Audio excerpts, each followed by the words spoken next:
Growing up in Maple Grove Estates, I never quite felt like I belonged. The massive houses, perfectly manicured lawns, and luxury cars in every driveway seemed to mock our modest living situation. I'm Emma Mitchell, and my story begins with a barbecue that changed everything.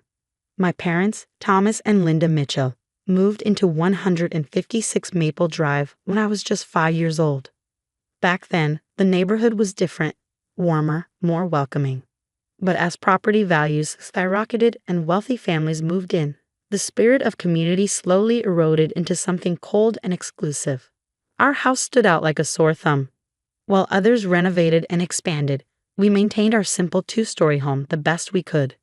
Dad worked as a high school teacher, and Mom ran a small flower shop downtown. We weren't poor, but compared to our neighbors, we might as well have been living in poverty. Sarah Henderson, who lived in the mansion next door, never missed an opportunity to remind us of our place in the social hierarchy. Her husband James, CEO of a tech company, would smirk from behind his imported cigars whenever we crossed paths. They represented everything wrong with what Maple Grove had become: wealth without warmth, success without soul. The annual neighborhood barbecue had always been a tradition, dating back decades. This year, it was the Hendersons' turn to host. Mom didn't want to go, but Dad insisted we maintain appearances. "We have as much right to be here as anyone else," he'd said, straightening his collar in the mirror. If only he knew how right he was. That afternoon, I helped Mom prepare her famous potato salad. "Maybe this year will be different," she said, but her voice lacked conviction. I nodded, not believing it either. As we walked next door, carrying our contribution to the potluck, I couldn't shake the feeling that something significant was about to happen. The Hendersons' backyard was packed with the neighborhood alight. Women in designer sundresses clustered around the pool, while men in polo shirts discussed stock portfolios and golf handicaps. Sarah spotted us immediately, her perfectly Botox face twisting into a practiced smile. "Oh, the Mitchells," she called out, loud enough for everyone to hear. "How nice of you to join us. Linda, dear, you can put that." She gestured vaguely at Mom's potato salad. "Over there with the other dishes." I watched Mom's face flush as she placed her carefully prepared dish among the catered spreads. Dad squeezed her hand, but I could see the hurt in his eyes. We found seats at an empty table near the edge of the party. The only empty table, I realized with a sinking feeling. As the afternoon wore on, the subtle jabs became more frequent and less subtle. Sarah's voice carried across the yard as she discussed property values with her equally wealthy friends. "It's just that some properties really bring down the neighborhood's appeal," she said, looking pointedly at our house. "Don't you agree, James?" James Henderson lowered his crystal tumbler of scotch and nodded sagely. "Absolutely, darling. We've discussed this with the Homeowners Association. Perhaps it's time to implement some new standards."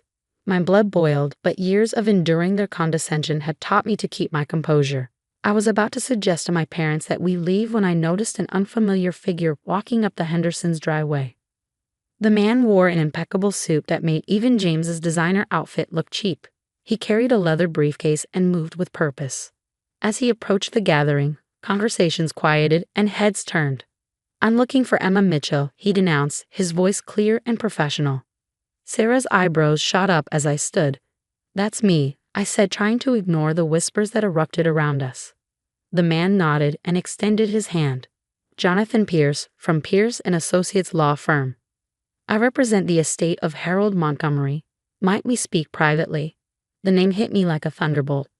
Harold Montgomery, my grandfather, whom I'd never met. He'd had a falling out with my father decades ago, long before I was born. All I knew about him came from old photographs and whispered conversations. Sarah, unable to contain herself, sashayed over. "Now surely any business can wait until after our little gathering," she said, placing herself between me and Mr. Pierce. We wouldn't want to disrupt the party. Mr. Pierce's expression remained neutral, but his eyes hardened slightly. "I'm afraid this matter is rather urgent, Mrs. Henderson. Or should I say, tenant." The word hung in the air like smoke. Sarah's perfect smile faltered. "I beg your pardon. Perhaps we should all sit down," Mr. Pierce suggested, opening his briefcase. "This concerns the entire neighborhood, actually." The next few minutes felt surreal as Mr. Pierce explained that my grandfather, Harold Montgomery had been the actual owner of all of Maple Grove Estates. He purchased the land decades ago but chose to live elsewhere, allowing a management company to handle the properties. The Hendersons, like everyone else, had been renting from him all these years through a complex network of shell companies. Your grandfather passed away last month, Mr. Pierce continued, addressing me directly. In his will, he left the entire estate, including all of Maple Grove, to you, Miss Mitchell. The silence that followed was deafening. Sarah's face had gone pale, her manicured hand clutching James's arm so tightly her knuckles turned white. Around us, our neighbors stared in shocked disbelief. That's impossible, James sputtered, finally finding his voice. We own this house. We have the deed. You have a carefully crafted lease agreement, Mr. Pierce corrected, producing a stack of documents. Your monthly property taxes have actually been rent payments. Mr. Montgomery was quite brilliant in how he structured everything. I sat there, struggling to process what I was hearing. The house I'd grown up in, the neighborhood that had made me feel so inferior, it had all belonged to my grandfather. And now, somehow, it all belonged to me. There must be some mistake, Sarah said, her voice rising. We've lived here for 15 years. We've invested hundreds of thousands in renovations, all of which were approved through the management company as per your lease agreement, Mr. Pierce replied calmly. Miss Mitchell now has full discretion over all properties in Maple Grove Estates. I looked at my parents, who appeared equally stunned. Dad's face showed a mix of emotions: shock, confusion, and something else. Pride? Regret? I couldn't quite tell. If you'll excuse us, Mr. Pierce said, standing, Miss Mitchell, and I have some paperwork to discuss. Shall we use your study, Mrs. Henderson? After all, it is Miss Mitchell's property now. As I followed Mr. Pierce into the house, I heard the party dissolving into chaos behind me. Sarah's voice rose above the others, demanding answers, making threats about lawyers and lawsuits. But for the first time in my life, her words had no power over me. Inside the Hendersons' study, Mr. Pierce laid out the full scope of my inheritance. The neighborhood was just the beginning. There were other properties, investments, and accounts I needed to know about. But my mind kept returning to one detail. Did he know? I asked suddenly. My grandfather, did he know how they treated us? Mr. Pierce's expression softened slightly. Mr. Montgomery had eyes and ears everywhere, Miss Mitchell. He watched you grow up from afar, saw how you and your parents handled adversity with grace. In his final years, he spoke often of how proud he was of the family you'd become.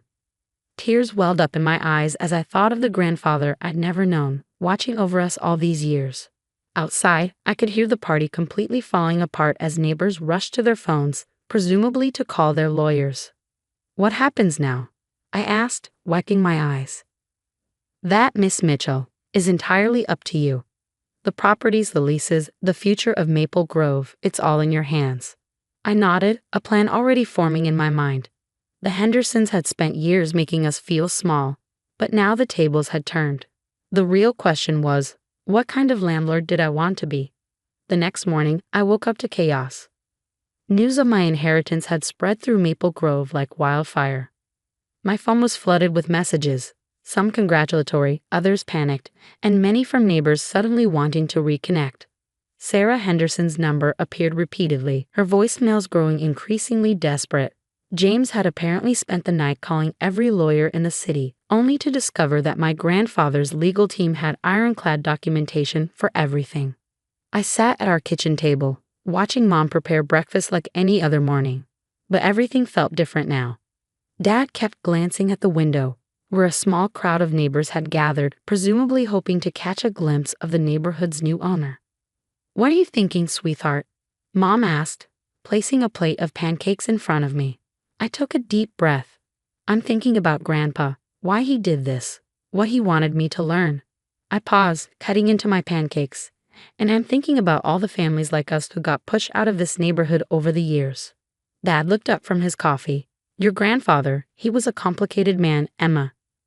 We had our differences, but he always had a strong sense of justice. A knock at the door interrupted our conversation.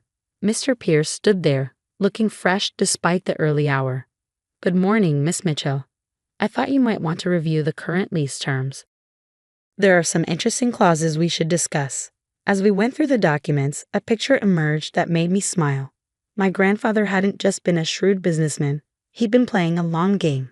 The leases all contained provisions that gave the owner extraordinary control over rental terms and community standards. So, I said, looking up from a particularly interesting clause, I could essentially rewrite the entire rental agreement. With proper notice, yes, Mr. Pierce confirmed. Your grandfather ensured maximum flexibility for the property owner. I spent the next few hours drafting new terms with Mr. Pierce's help. By afternoon, we had everything ready. I called for a mandatory community meeting at the neighborhood clubhouse, another property I now owned. The clubhouse was packed that evening. Every resident of Maple Grove had shown up, their faces a mix of worry and curiosity. Sarah and James Henderson sat in the front row, trying to maintain their usual air of superiority despite their obvious distress. Thank you all for coming, I began, standing at the podium. As you've heard, I'm now your landlord. I've spent the day reviewing everyone's lease agreements and I've decided to make some changes. A murmur ran through the crowd. Sarah's hand shot up immediately, but I continued speaking.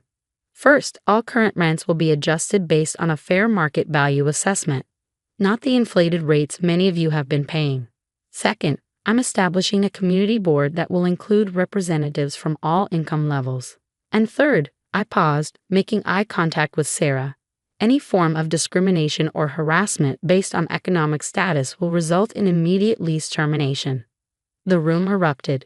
James Henderson jumped to his feet. This is outrageous. You can't just change everything overnight.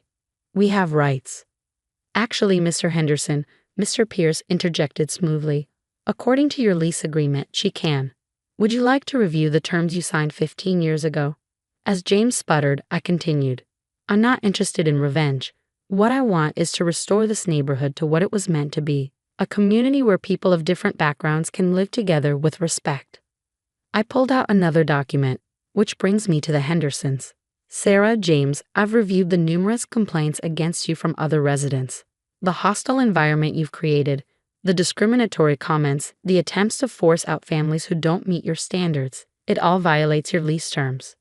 Sarah's face had gone from red to white. You wouldn't dare.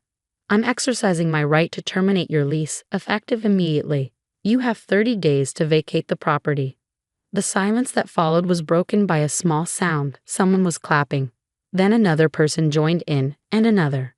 Soon half the room was applauding. I saw relief on faces I recognized from years of shared subtle humiliations at the Hendersons' hands. This isn't over, James threatened, standing to leave. Our lawyers will. Your lawyers will find that everything is perfectly legal, Mr. Pierce interrupted. Miss Mitchell, should I show them the documentation your grandfather kept of their lease violations over the years? The Hendersons stormed out, but I wasn't done. One more thing, I announced to the remaining residents. I'm establishing a scholarship fund for local students in a community improvement program.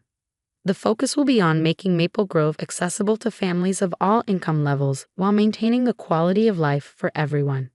Over the next few months, Maple Grove transformed. The Hendersons moved out, their mansion converted into a community center with after-school programs. Other wealthy residents who couldn't accept the changes followed, making room for new families who brought fresh energy to the neighborhood. We kept our modest house exactly as it was, though Mom finally got the garden she'd always wanted. Dad retired from teaching but volunteered at the community center, mentoring kids who reminded him of his younger self. One evening, as I sat on our porch watching children play on lawns that had once been off-limits, I found an old photograph in my grandfather's papers. It showed him standing in front of Maple Grove decades ago, when it was just empty land. On the back, he'd written, "Build something that matters." Sarah Henderson still lives in the city. Sometimes I see her at the grocery store, driving a much more modest car these days. She always looks away quickly, but I notice she no longer carries herself with that same arrogant pride. Last week, I received a letter from a young girl who recently moved into the neighborhood with her single mother. "Thank you," she wrote, "for making a place where we don't have to feel ashamed." I keep that letter on my desk, next to my grandfather's photo. He built something that mattered, all right, not just properties and investments, but a legacy of justice. And now it was my turn to carry it forward. The wealth he left me wasn't just in real estate and bank accounts. It was in the lesson he taught me through this inheritance. True richness isn't measured by the size of your house or the car you drive, but by the community you build and the lives you touch. As I watch Maple Grove flourish, growing more diverse and vibrant with each passing day, I think about how sometimes the greatest revenge isn't in making others suffer, but in creating something beautiful from the ashes of their cruelty. And in the end, that's worth more than all the mansions in the world.